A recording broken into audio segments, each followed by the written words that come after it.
അസ്സലാമലൈക്കും, welcome back. അപ്പോൾ ഇന്നത്തെ വീഡിയോ നമ്മൾ ഇപ്പോൾ റീസെൻ്റ്ലി ഒമാനിൽ ഓപ്പൺ ചെയ്തിട്ടുള്ള സഫാരി വേൾഡിനെ കുറിച്ചുള്ളൊരു വീഡിയോ ആണ് കേട്ടോ. ഒരുപാട് വൈൽഡ് അനിമൽസും കാര്യങ്ങളും ഒക്കെ ഉൾപ്പെടുത്തിയിട്ടുള്ളൊരു കുട്ടി വ്ളോഗാണ്. അപ്പോൾ നിങ്ങൾക്ക് വീഡിയോ ഇഷ്ടമാവുകയാണെങ്കിൽ നമ്മളെ സബ്സ്ക്രൈബ് ചെയ്ത് സപ്പോർട്ട് ചെയ്യുക. ഇതെന്താണെന്ന് മനസ്സിലായി, ഇത് ടണലാട്ടോ. നമ്മൾ ഇബ്ര വഴിയിലേക്ക് പോകുമ്പോൾ ഒരു ടണലാണ്. ഇതിൻ്റെ തന്നെ ഒരു വീഡിയോ ഞാൻ പണ്ടെപ്പോഴും ഇത് മാത്രമായിട്ട് ടണലിൻ്റെ വ്യൂ മാത്രമായിട്ട് അപ്ലോഡ് ചെയ്തിട്ടുണ്ട് ഞാൻ ചാനൽ തുടങ്ങിയ ടൈമിൽ. കാരണം എന്ന് വെച്ചാൽ ഈ ടണൽ ആ സമയത്ത് ഓപ്പൺ ചെയ്ത് വലിയൊരു ടണലായിട്ട് ഇതിന് ശേഷം ഇതിന് വലിയതുണ്ടോയെന്നൊന്നും എനിക്കറിയില്ല. അപ്പോൾ അങ്ങനെ അപ്ലോഡ് ചെയ്തതാട്ടോ. കാണാൻ നല്ല രസമില്ലേ ടണൽ കാണാനായിട്ട്, അപ്പോൾ അങ്ങനെ കാണിച്ചതാണ്. അപ്പോൾ ഇത് ഓപ്പൺ ആയത് ഇതിൻ്റെ സെക്കൻഡ് ഡേ ആയിരുന്നുണ്ട്. അപ്പോൾ അന്ന് ഞങ്ങൾ വന്നില്ല, അതായത് തേർഡ് ഡേ ആണ് ഞങ്ങളിത് കാണുന്നത്. കാരണം ഫസ്റ്റ് ഡേ എന്തായാലും നല്ല തിരക്കുണ്ടായിരിക്കുമല്ലോ. അപ്പോൾ ഞങ്ങൾ സെക്കൻഡ് ഡേ വരാമെന്ന് വിചാരിച്ചു. അപ്പോൾ അറിയാലോ, ഇതിന് ശേഷം ഒമാനിൽ ഭയങ്കര മഴയും കാര്യങ്ങളും ഒക്കെ നിങ്ങൾ അറിഞ്ഞിട്ടുണ്ടാവും. അപ്പോൾ ആ സമയത്തൊക്കെയാണ് ഈ വീഡിയോ എടുത്തിട്ടുള്ളത്. അപ്പോൾ തൊട്ട് മുമ്പായിട്ട് ഈ ക്ലൈമറ്റും കാര്യങ്ങളൊക്കെ ചേഞ്ച് ചെയ്ത് തുടങ്ങിയിട്ടുണ്ടായിരുന്നു കേട്ടോ. മഴ വരെ കണ്ട ക്ലൈമറ്റൊക്കെ ഭയങ്കര മൂടി കെട്ടിയൊരു ക്ലൈമറ്റും കാര്യങ്ങളൊക്കെ ആയിരുന്നു. അതിന് ശേഷമായിരുന്നു കേട്ടോ നല്ല ഹെവി റെയിനൊക്കെ ആയിട്ട്. പിന്നെ പിറ്റേ ദിവസം തൊട്ട് ഭയങ്കര മഴയായിരുന്നു. അങ്ങനെ നമ്മൾ നമ്മുടെ സഫാരി വേൾഡിലേക്ക് എത്തിയിരിക്കുകയാണ്. ഇതാണ് കേട്ടോ അതിൻ്റെ ഒരു ഫ്രണ്ട് ഭാഗം വരുന്നത്. നമ്മളുടെ ബർക്കയിൽ നിന്ന് ഇബ്രിയിലേക്ക് ഒരു 2-3 മണിക്കൂറോളം യാത്ര ഉണ്ട് കേട്ടോ. അപ്പോൾ അതുകൊണ്ട് തന്നെ കുറച്ച് ടയേർഡായി ഇവിടെ എത്തിയപ്പോൾ. അപ്പോൾ ഇതാണ് നമ്മൾ ടിക്കറ്റ് എടുക്കുന്ന സ്ഥലം. ഞങ്ങൾക്ക് 4 വയസ്സിന് മുകളിലുള്ള കുട്ടികൾക്ക് കൊടുത്തിട്ടുണ്ട് ഒരു ടിക്കറ്റ് റേറ്റ് ഈടാക്കുന്നത്. അപ്പോൾ എനിക്ക് ഫയാക്കും ഫൗൽക്കാക്കും മാത്രം പൈസ ആയുള്ളൂ. മൊത്തം ഞങ്ങളത് 9 റിയാലാണ് വാങ്ങിയത്. പക്ഷേ ഞങ്ങളൊരു വീഡിയോയിൽ കണ്ടത് ഒരാൾക്ക് 5 റിയാൽ വെച്ചിട്ടെന്നൊക്കെയാണ് പറഞ്ഞ് കേട്ടത്. പക്ഷേ ഞങ്ങൾക്ക് 3 ആൾക്കും കൂടിയിട്ട് 9 റിയാൽ അവർ വാങ്ങിയുള്ളൂ കേട്ടോ. അപ്പോൾ എങ്ങനെയാണ് അതിൻ്റെ കണക്കൊന്നൊന്നും അറിയത്തില്ല. എന്തായാലും 4 വയസ്സിന് താഴെയുള്ള കുട്ടികൾക്ക് ഫ്രീ ആണ്, 5 വയസ്സിന് മുകളിലാണ് അവർ ചാർജ് ചെയ്യുന്നത്.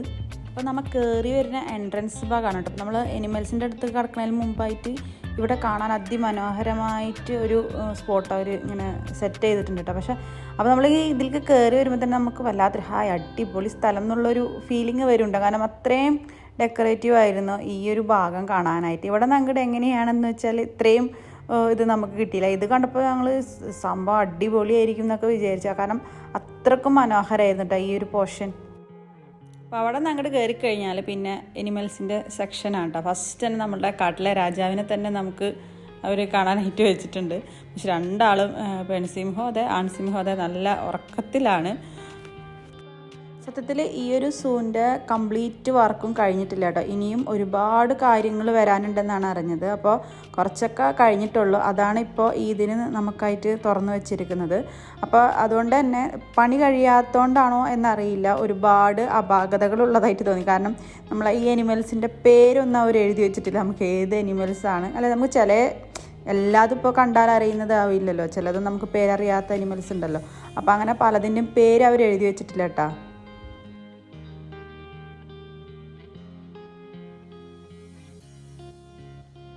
ഒരു ഒറ്റ മുതലേ ഉണ്ടായിരുന്നുള്ളൂ കേട്ടോ. ഒരു 2-3 എണ്ണെങ്കിലും വേണമല്ലേ, ഒരു കാണാനൊരു രസം ഉണ്ടാവണമെങ്കിൽ 2-3 എണ്ണെങ്കിലും വേണം. പേരെഴുതി വയ്ക്കാത്തതുകൊണ്ട് തന്നെ ഇതൊക്കെ ഏതാ പക്ഷി എന്നൊന്നും കണ്ടിട്ട് എനിക്ക് മനസ്സിലായില്ല. പിന്നെ കുറച്ച് ആക്റ്റീവായിട്ട് തോന്നിയത് നമ്മളെ കീരിയാട്ടാ. കീരിയും പാമ്പും എന്ന് പറയുന്ന ആ പ്രയോഗം പോലെ തന്നെ കീരി നല്ല ആക്റ്റീവായിട്ട് അങ്ങോട്ടും ഇങ്ങോട്ടൊക്കെ ഓടി നടക്കുന്നത് കാണാനുണ്ട്. പിന്നെ എനിക്ക് കുറച്ച് അട്രാക്റ്റീവായിട്ട് തോന്നിയത് ഈ ഒരു ഭാഗമാട്ടോ. ഈ ഭാഗത്ത് കുറേ പേര് ഫോട്ടോസും കാര്യങ്ങളൊക്കെ എടുക്കുന്നുണ്ട്. ഡൈനോസറിൻ്റെ ഒരു അവശിഷ്ടം പോലെ നമ്മളെ എന്താ പറയുക അസ്ഥിക്കൂടമാണെന്ന് തോന്നുന്നു. അങ്ങനെ ഭംഗിയിൽ അവർ വെച്ചിട്ടുണ്ട്. അവിടെ എല്ലാവരും ഫോട്ടോ എടുക്കാനായിട്ട് ശ്രമിക്കുന്നുണ്ട് കേട്ടോ. കാരണം കുറച്ച് ഭംഗി കയറി വന്ന് ആ ഒരു ഭാഗം കഴിഞ്ഞ് കഴിഞ്ഞാൽ പിന്നെ കുറച്ച് ഭംഗിയായിട്ട് തോന്നുന്നത് ഈ ഒരു ഭാഗമാണ്. അപ്പോൾ മൃഗങ്ങളിൽ കുറച്ച് ആക്റ്റീവായിട്ട് തോന്നിയത് നമ്മുടെ മാഷാ ബിയറാണ്. കുറച്ച് അങ്ങോട്ടും ഇങ്ങോട്ടും അനങ്ങി നടക്കണമെങ്കിലുണ്ട്. മറ്റുള്ള എല്ലാ മൃഗങ്ങളും കണക്കായിരുന്നു. ക്ലൈമറ്റ് ചേഞ്ച് ആയതുകൊണ്ട് തന്നെ കുറച്ച് തണുപ്പ് തുടങ്ങിയിരുന്നു. കാരണം ഞങ്ങൾ വന്നതിൻ്റെ പിറ്റേ ദിവസം തൊട്ട് നല്ല മഴയായിരുന്നു. അപ്പോൾ തലേദിവസവും കുറച്ച് ക്ലൈമറ്റ് ഈ തണുത്തൊരു കാലാവസ്ഥയായിരുന്നു. അതിൻ്റേതാണോ പിന്നെ ഈ ടൈമിംഗ് ഉണ്ടാവുമല്ലോ, ഇത് രാവിലെ ചിലർ ഉറങ്ങും, ഉച്ചയ്ക്ക് ചിലർ ഉറങ്ങും, അങ്ങനെ ഉണ്ടല്ലോ. മൃഗങ്ങൾക്ക് ഒരു ടൈമിംഗ് ഉണ്ടല്ലോ. ആ ഒരു അങ്ങനെയൊക്കെയാണോ എന്ന് അറിയില്ല. മൃഗങ്ങൾ ഒട്ടും ആക്റ്റീവ് അല്ലായിരുന്നു കേട്ടോ. അപ്പോൾ കൂട്ടത്തിൽ ആക്റ്റീവ് ഈ ബിയർ മാത്രമായിരുന്നു എന്ന് തന്നെ വേണം പറയാൻ. സിംഹമായാലും കടുവായാലും ഒന്നും ഒരു ആക്റ്റീവ് ആയിരുന്നില്ല കേട്ടോ. സത്യം പറഞ്ഞാൽ ചത്ത് കിടക്കുന്ന ലുക്കിലാണ് കിടന്നിരുന്നത്. ജീവനുണ്ടോ എന്ന് പോലും നമുക്ക് തോന്നിപ്പോണ ഒരവസ്ഥയിലായിരുന്നു. മൃഗങ്ങളിൽ കാണാൻ കുറച്ച് ഭംഗിയുള്ള മൃഗമാണല്ലേ സീബ്ര. നല്ല ബ്ലാക്കും വൈറ്റും കോമ്പിനേഷൻ വന്നിട്ട് കാണാൻ തന്നെ ഒരു മൈൻഡ് ബ്ലോവിങ് അല്ലേ. ഇത് കലമാനല്ലേ, കലമാനാണെന്ന് തോന്നുന്നു അല്ലേ. ഇത് ഇടയ്ക്കിടയ്ക്ക് ഓരോ ഇപ്പോൾ ഈ കൂട് കഴിഞ്ഞാൽ തന്നെ കുറച്ച് നടന്നു കഴിഞ്ഞാൽ വേറൊരു കൂട്ടിൽ ഇതുപോലെ ഉണ്ടാവും. അങ്ങനെ കുറേ ഈ മാനുകൾ കുറേ കാണാനുണ്ട് കേട്ടോ. പൊതുവേ നമ്മൾ ആക്റ്റീവായി കാണാൻ ആഗ്രഹിക്കുന്ന മൃഗങ്ങൾ സിംഹം, കടുവ, പിന്നെ നമ്മളെ പുലി, അങ്ങനത്തെ വൈൽഡ് മൃഗങ്ങളെ തന്നെയാണല്ലോ നമുക്കിങ്ങനെ ഭയങ്കര എന്താ പറഞ്ഞാൽ ഭയങ്കര ഗർജിച്ച് വരുന്നത് കാണാനൊക്കെ നമ്മൾ ഈ ഇതിലേക്ക് വരുന്നത്, സൂലേക്ക് വരുന്നതില്ല. പക്ഷെ ആ വക മൃഗങ്ങളൊന്നും അവിടെ ആക്റ്റീവായിരുന്നില്ല. ഒക്കെ എല്ലാ ആ സൈസ് ചെയ്യപ്പെട്ട എല്ലാ മൃഗങ്ങളും അവിടെ ഉറക്കമായിരുന്നു. പിന്നെയും ഭേദം എന്ന് പറയുന്നത് നമ്മളെ ഹോഴ്സ് തന്നെയാണ്. പല വെറൈറ്റി ഓഫ് ഹോഴ്സ് ഉണ്ട് കേട്ടോ. അപ്പോൾ ഹോഴ്സിന് കുറേ പേര് ഭക്ഷണമൊക്കെ കൊടുക്കുന്നുണ്ട്. ഭക്ഷണം വെച്ച് മീൻസ് അപ്പുറത്ത് തന്നെ പുല്ലുണ്ടായിരുന്നു. അപ്പോൾ ആ പുല്ല് പറിച്ചു കൊണ്ട് വന്നിട്ട് കൊടുക്കുമ്പോൾ അത് കഴിക്കുന്നുണ്ട് കേട്ടോ. കണ്ട നമ്മളെ പുലി കിടക്കണ നോക്ക്, ഒരു ഉഷാറും ഇല്ല. ആൾക്കാരെവിടെയാ എത്താത്തത് ആ സൈഡ് നോക്കിയിട്ട് പതുങ്ങി കിടക്കുകയാണ്. നമ്മളെ കണ്ട് പുലി പേടിച്ചിരിക്കുകയാണെന്ന് തോന്നുന്നുണ്ട്. സാധാരണ നമ്മളല്ലേ പുലിനെ കണ്ട് പേടിക്കുക. അമ്മ അതിനെ കണ്ടത് അടുത്ത മൃഗം ദാ ഉറക്കം. ഇതൊക്കെ ഏത് മൃഗമാണ്? ഉറങ്ങുന്നുണ്ട്. മരപ്പട്ടിയാണോ എനിക്കറിയില്ല കേട്ടോ, കുറുക്കനാണോ? ഞാൻ കുറേ നോക്കി, എന്താണെന്ന് മനസ്സിലാവണില്ല. നല്ല ഉറക്കമാണ്. എന്തായാലും വലിയൊരു പുളിമരമുണ്ട് ഇവിടെ. ഈ സൂവിൻ്റെ എല്ലാ പണിയും കഴിഞ്ഞ് വരുമ്പോഴേക്കും ഇതുമ്മൾക്ക് പുളിയൊക്കെ കായ്ച്ചു തുടങ്ങും. അപ്പോൾ നമുക്ക് വരുമ്പോൾ പുളിയൊക്കെ പൊട്ടിച്ച് തിന്നാം. ഇത് നല്ല വലിയൊരു സൂ തന്നെയാണ് കേട്ടോ. ഒമാനിൽ ഇങ്ങനെ ഒരു വലിയ സൂ ഒന്നുമില്ല. പക്ഷെ എന്ന് വെച്ചാൽ നമുക്ക് എവിടെന്നാ പോണത്, എവിടെന്നാ വരുന്നത്, ഒരു ഓർഡറിങ് ഇല്ലാത്ത പോലെ എനിക്ക് ഫീൽ ചെയ്തു കേട്ടോ. കാരണം നമ്മൾ എവിടേക്ക് കണ്ടു എവിടേക്ക് കാണാത്തതെന്ന് മനസ്സിലാവണില്ല. ശരിക്കും ഒരു ഓർഡറിങ് വേണം.